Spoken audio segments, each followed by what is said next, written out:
The Greenwood Chamber of Commerce is sending a petition to North Tulsans and Greenwood stakeholders to try and be exempt from tens of thousands of dollars in taxes on historical property. Fox 23's Tanya Motorzitsky learned just how much the city of Tulsa is actually taxing the historic district. Over the past 3 years, I've told you stories of Greenwood before, during, and after the centennial of the massacre and how these two historic buildings are falling apart.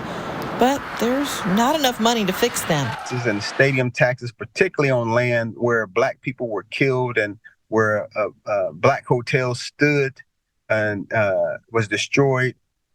It's just really insensitive on the part of the city of Tulsa to continue taxing that area of town. While I looked into potentially racial insensitive cards in the Tulsa Monopoly game in November, that some Greenwood businesses found a card about coming to Greenwood and coughing up $50 like it was a penalty as offensive.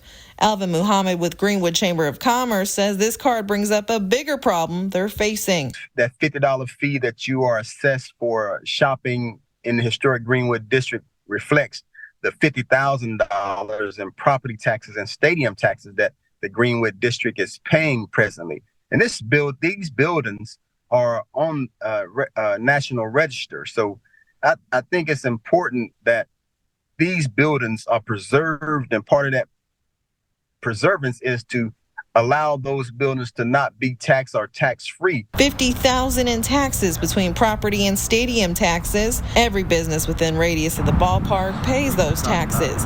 He says having to pay $50,000 as a historical site when buildings are falling apart and with the history, it's insulting, which is why they're starting a petition.